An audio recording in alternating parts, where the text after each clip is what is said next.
जवाहर नवोदय विद्यालय की exam date confirm हो गई है। आप अपनी तैयारी में जुट जाइए, उसका पेपर 7 अगस्त को ही होने वाला है। तो आपके लिए लगातार मॉडल पेपर दिए जा रहे हैं और आपको इम्पोर्टेंट क्वेश्चन दिए जा रहे हैं। आज की इस वीडियो में हम 10 इम्पोर्टेंट क्वेश्चन देखें। अगर आपने 10 क्वेश्चन में 6 क्वेश्चन को कर लिया तो समझ लीजिए कि आप नवोदय के पेपर को क्रैक कर सकते हैं। तो चलिए क्वेश्चन नंबर 1 जल्दी से बताइए कि इसका आंसर क्या होने वाला है। जल्दी से बताइए। चलिए देखते हैं। दो संख्याओं का योग 180 है तथा उन संख्याओं का मासा 12 है, तो संख्याओं के ऐसे कितने जोड़े संभव है। तो देखिए क्या कह रहा है कि दो संख्याओं के योग 180 है और उनका मासा 12 है, तो संख्याओं के ऐसे कितने जोड़े संभव हैं। तो हम क्या करेंगे, 180 में हम डिवाइड कर देंगे 12 से। जब हम 12 से डिवाइड करेंगे 180 में तो आएगा यहाँ पर 15। ठीक है, अब आपको 15 का ऐसा फैक्टर बनाना है, ऐसा जोड़ा बनाना है कि उन दो संख्याओं का मासा 1 हो। ठीक है, मतलब कि उसको जोड़ने पर 15 आए और उन संख्याओं का मासा 1 हो। तो देखिए क्या बनेगा, जैसे मान लीजिए 14 का 1 हो गया। ठीक है, 14 1 15 और 14 और 1 का मासा निकालेंगे तो 1 ही आएगा। इसके बाद क्या हो सकता है, 13 का 2 हो जाएगा। ठीक है, 13 और 2 15 होता है और 13 और 2 का अगर हम एचसीएफ निकालें तो उसका एचसीएफ 1 ही आएगा। इसके बाद हम कर सकते हैं 11 का 4, 11 4 15 हो गया। ठीक है, अब इसके बाद क्या हो सकता है, इसके बाद हो सकता है 8 का 7। ठीक है, अगर मान लीजिए हम 9 का 6 करें, 9 6 15 होता है, तो 9 और 6 का जो एचसीएफ होगा वो 3 होता है। ठीक है, तो ये वाला मतलब कि ऑप्शन नहीं लिया जाएगा, क्योंकि हमको ऐसा जोड़ा लेना है कि वो उनके जो मासा हैं वो 1 ही होना चाहिए, उससे ज़्यादा नहीं होना चाहिए। ठीक है, तो इसमें देखिए कितने जोड़े संभव हैं, 1 2 3 4। तो टोटल कितने जोड़े संभव हैं, 4 जोड़े संभव हैं। यही आपका उत्तर हो जाएगा, यानी आपका दूसरा विकल्प सही हो जाएगा। ठीक है, दूसरे क्वेश्चन का आंसर आप बताएंगे क्या हो सकता है, जल्दी से बताइए।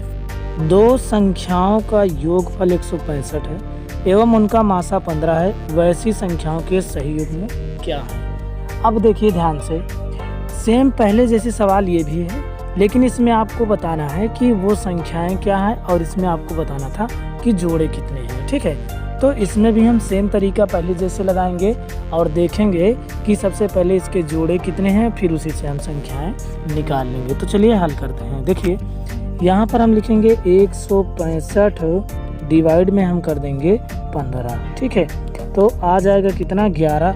ठीक है, अब 11 का ऐसा हमको जोड़ा बनाना है कि उसका एचसीएफ 1 होना चाहिए। तो पहला क्या हो सकता है, 2 का 9 हो सकता है। ठीक है, इसके बाद क्या हो सकता है, 10 का 1 हो सकता है। फिर क्या हो सकता है इसमें 8 का 3 हो सकता है। फिर उसके बाद हो सकता है हमारा 7 का 4। के बाद क्या हो सकता है, एक हो सकता है 6 का 5। अगर हमसे जोड़े पूछा होता तो हम यहाँ पर बता देते कि इसके 5 जोड़े संभव हैं, लेकिन हमसे पूछा है कि वो संख्याएं कौन सी है। तो यहाँ पर ध्यान से देखिएगा, जो एचसीएफ है वो क्या है, 15 है। यानी हम 15 से जो डिवाइड किए थे उसी से इन संख्याओं में गुणा कर देंगे। तो गुणा करिए, देखिए 15 दूनी 30 और 15 से 9 में गुणा करेंगे, 15 9 135। तो जब पहली संख्याओं में पहले वाले जोड़े में हम गुणा कर रहे हैं तो हमारा पहला ऑप्शन मिल जा रहा है। तो यही हमारा आंसर होगा और यही विकल्प आपका सही होगा। ठीक है, चलिए इसके बाद हम अगला क्वेश्चन देखते हैं। चलिए क्वेश्चन नंबर 3 देखते हैं। देखिए इसमें क्या करा, एक पानी की टंकी 2/3 भरी हुई है। यदि टंकी पूरी भरने के लिए 50 लीटर और पानी की आवश्यकता हो तो टंकी की क्षमता क्या है। जल्दी से बताइए कि टंकी की क्षमता क्या होगी। तो ध्यान से देखिए, इसमें कह रहा है कि मान लीजिए कि एक पानी की टंकी है। ठीक है, अब ये कह रहा है कि 2/3 भरी है। 2/3 मतलब 2/3 भाग भरी है। तो सबसे पहले हम देखेंगे कितना भाग खाली है। तो खाली भाग देखने के लिए हमको क्या करना है, 1 में से 2/3 भाग माइनस कर देना है। तो जब इसको माइनस करेंगे तो 3 में से 2 घटाएंगे यानी 1/3 भाग आएगा। ठीक, 3 का 3 3 में से 2 घटाएंगे तो 1/3 भाग। 1/3 भाग क्या है? खाली है। अब टोटल पानी उसको कितना चाहिए? 50 लीटर पानी की आवश्यकता है। तो 50 से हम 1/3 में डिवाइड कर देंगे, यानी जब डिवाइड करेंगे तो 1/3 पलट जाएगा, तो इसमें हम मल्टीप्लाई सीधा कर देते हैं तो आ जाएगा 150 लीटर, यानी आपका पहला विकल्प सही है। ठीक है, चलिए इसके बाद अगला क्वेश्चन देखते हैं, क्वेश्चन नंबर 4। क्वेश्चन नंबर 4 देखते हैं, जल्दी से बताइए इसका आंसर क्या होने वाला है। 1/2 माइनस 1/3 प्लस 1/4 में क्या जोड़े कि 1 के बराबर हो जाए। ठीक है, तो इसका लगाने का नियम है, आप चाहो तो यक्स जोड़ सकते हो तो 1 के बराबर हो जाए तो यक्स का मान निकाल लीजिए तो उत्तर आ जाएगा। ठीक है, और दूसरा नियम अगर आप यक्स वाई जेड के चक्कर में नहीं पढ़ना चाहते हैं तो सीधा आप लगा सकते हैं 1 माइनस जो ये संख्याएं दी गई हैं 1 में से सब माइनस कर दीजिए, माइनस 1/3 प्लस 1/4। ठीक है, अब ध्यान से देखिए 1 माइनस 2 3 4 का लासा कितना हो जाएगा? 12। ठीक है, 2 से हम 12 में भाग करेंगे, 2 छंग 12 माइनस 3 चौक 12 प्लस 4 तिहाई 12 हो गया। ठीक है, अब देखिए 6 और 3 ये दोनों किस में है? प्लस में है। ठीक है, तो हम इसको जोड़ लेंगे, 6 3 9, 9 में से 4 घटाएंगे नहीं बचेगा 5। ध्यान से देखिए 1 माइनस ये टोटल हल करने पर 5/12 बचेगा। ठीक है, अब ध्यान दीजिए यहाँ पर चाहो तो बटा 1 मान सकते हो, या फिर आप 12 से 1 में गुणा करिए, 12 का नम 12 हो जाएगा, माइनस 5 और पूरे का बटा क्या हो जाएगा? 12। अब 12 में से 5 घटाएंगे तो आएगा हमारा क्या? 7/12। ठीक है, तो यानी आपका किस में आ रहा है? तीसरा विकल्प सही हो जाएगा, 7/12। ठीक है, चलिए क्वेश्चन नंबर 5 देखते हैं। क्वेश्चन नंबर 5 जल्दी से बताइए इसका आंसर क्या होगा।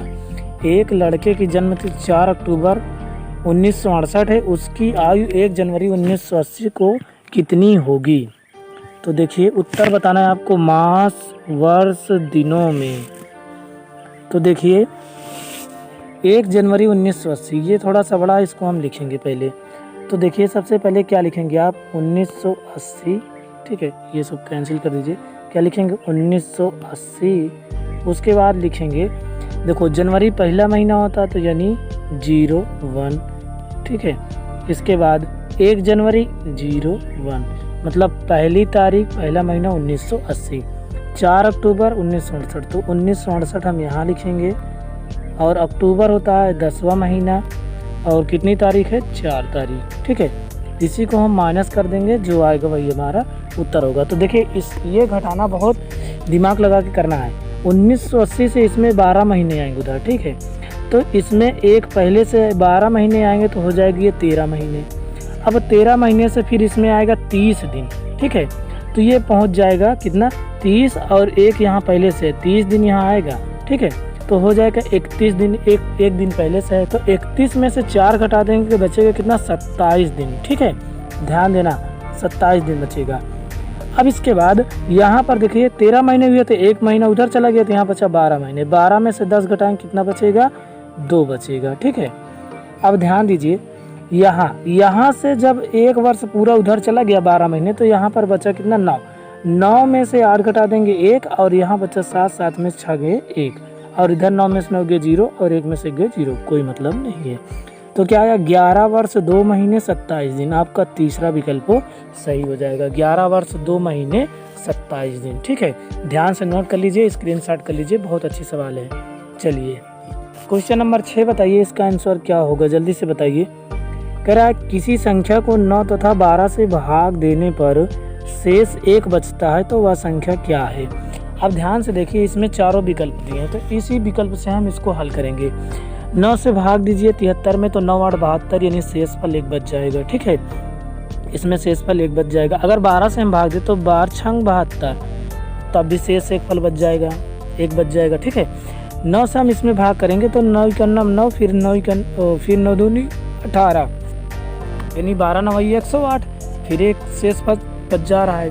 फिर 9 से हम भाग करेंगे तो 9 चौक 36 हो गया, फिर भी 1 शेष बचा, और 12 से करेंगे तो 12 3 36, फिर भी शेष फल 1 बच जा रहा है। तो यानी कि ये चारों ऑप्शन, जो तीनों ऑप्शन दी गए हैं, ये तीनों में शेष फल 1 बच जा रहा है। तो यानी कि आपका चौथा विकल्प सही होगा, ये सभी होंगे यही आपका आंसर हो जाएगा।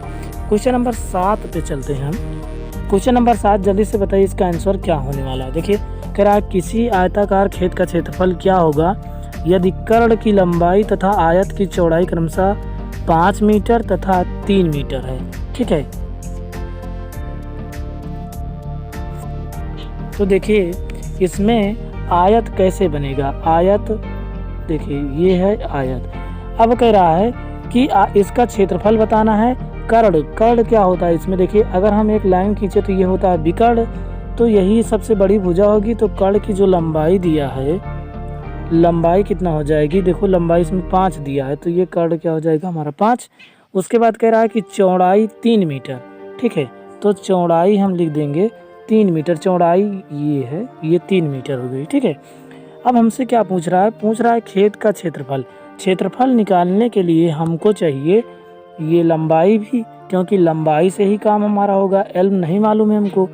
तो यहाँ पर देखिए एल निकालने के लिए इस जो कर्ण है इसका स्क्वायर करेंगे, 5 × 5 = 25, और जो ये चौड़ाई इसका स्क्वायर करेंगे 3 × 3 = 9, और इसको माइनस कर देंगे और इस पर हम क्या लगा देंगे रूट। तो यहाँ से हमारा क्या निकल जाएगा, लंबाई निकल जाएगा। ठीक है, तो यहाँ से इसको हल करेंगे तो 16 आएगा। ठीक, और 16 का वर्गमूल क्या होता है, 4 होता है। इतना आप समझ गए। ठीक, अब 16 का वर्गमूल 4 आ गया, तो हमारी जो लंबाई है वो कितना आ गई, 4 आ गई। तो इसको हम इरेज करते हैं, यहाँ पर लिख देंगे 4। ठीक है, लंबाई कितना लिख देंगे हम, 4 लिख देंगे। यहाँ लंबाई 4 लिख दे रहे हैं। ठीक है, अब ध्यान दीजिएगा, अब आपको क्या बताना है, एरिया बताना है, क्षेत्रफल। तो क्षेत्रफल हमारा क्या होता है, लंबाई गुणे चौड़ाई। तो 4 गुणे हम 3 करेंगे तो 4 × 3 क्या हो जाएगा, 12 वर्ग मीटर, यानी आपका दूसरा विकल्प सही हो जाएगा। ठीक है, चलिए इसके बाद हम अगला क्वेश्चन देखते हैं। चलिए 8वां क्वेश्चन बताइए। कह रहा है 3 घंटियाँ 12 सेकेंड, 15 सेकेंड तथा 18 सेकेंड के अंतराल पर बजती हैं। यदि वे प्रातः 7 बजे एक साथ बजी हों तो पुनः एक साथ कब बजेंगी। अब ध्यान दीजिए, इस तरह सवाल आपको चैप्टर में काफ़ी बताया गया है। जब घंटी और बत्ती पर आधारित प्रश्न आए तो उसका हम क्या निकालते हैं, एलसीएम निकालते हैं। ठीक है, तो यहाँ पर 12 और 15, उसके बाद क्या है 18।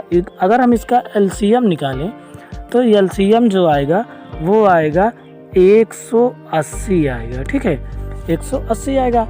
अब 180 यहाँ पर देखिए सब सेकेंड है, तो यहाँ पर जो हमारा एचसीएफ होगा यानी एलसीएम होगा 180 सेकेंड हो जाएगा। 180 सेकेंड को अगर हम 60 से भाग करें तो ये बन जाएगा 3 मिनट। ठीक है, 3 मिनट। अब एक चीज़ आप यहाँ से ध्यान दीजिएगा कि घंटी कितने बजे बज रही है, 7 बजे। कितने बजे, 7 बजे। ये देखिए 7 बजे, और यहाँ पर हमारा कितना है, 3 मिनट। तो 7 बजे ये है और 3 मिनट अगर हम जोड़ें तो 7:03 पे एक साथ बजेंगे, यानी प्रातः 7:03 पे आपकी घंटी एक साथ बजेगी। आपका किसमें, दूसरा विकल्प सही हो जाएगा। ठीक है, सुबह बजेंगे। ठीक है, चलिए क्वेश्चन नंबर 9 बताइए इसका सोल्यूशन क्या होगा। कह रहा रूट 676 भागे 13 भागे 0.25 का मान बताइए। तो देखिए 676 का वर्गमूल क्या होता है, 26 होता है। ठीक है, डिवाइड क्या है, 13 है, फिर डिवाइड क्या है, 0.25 है। अब ध्यान दीजिए, यहाँ से 13 से हम जब 26 में डिवाइड करेंगे आएगा 2, डिवाइडेड कितना है, देखो अगर हम इसका डेसिमल हटाएं तो बटे क्या हो जाएगा 100, और ऊपर क्या हो जाएगा 25 हो जाएगा। ठीक है, यहाँ पर देखिए डिवाइड है, ये डिवाइड है, अगर हम इसको मल्टीप्लाई करें तो क्या हो जाएगा 100/25। इसको हम काटे 25 करना, 25 चौका 100। अब इसके बाद देखिए यहाँ से 4 और 2 का मल्टीप्लाई करें तो 4 2 जा कितना हो गया 8। हम चाहें तो 8.0 लिख सकते हैं, यानी आपका दूसरा विकल्प सही हो जाएगा 8.0। इसको जल्दी से बताइए इसका आंसर क्या होगा। कह रहा कितने समय में कोई धन 4% वार्षिक ब्याज की दर से 3 गुना हो जाएगा। इसके लिए आपको ट्रिक बताया गया है कि तिगुना कहे चौगुना कहे, जब इस तरह क्वेश्चन आए तो आपको लिखना है 100 मल्टीप्लाई, अगर 3 गुना कहे तो 2 कर दीजिए, हमेशा एक कम, और 4 गुना कहे तो 3 कर दीजिए, मतलब हमेशा एक कम करिए, और जितना दिया है यहाँ पर दर उसको बटे में कर देंगे। इसको काटिए 4 का नाम 4, 4 दूनी 8, 4 5 20, 25 से 2 में गुणा करेंगे आगे कितना 50। तो देखिए इसमें कोई ऑप्शन दिख रहा है, नहीं दिख रहा है, तो इसमें इनमें से कोई नहीं आपका उत्तर हो जाएगा। ठीक है, आप कमेंट करके बताइए कि आपका कितना क्वेश्चन सही हुआ, ईमानदारी से बताना। और उसके बाद आपके लिए इंपॉर्टेंट क्वेश्चन डेली दिए जाएंगे और मॉडल पेपर आप करते रहिए जो आपकी परीक्षा में बहुत इंपॉर्टेंट होंगे। तो वीडियो को शेयर कीजिए, चैनल को सब्सक्राइब।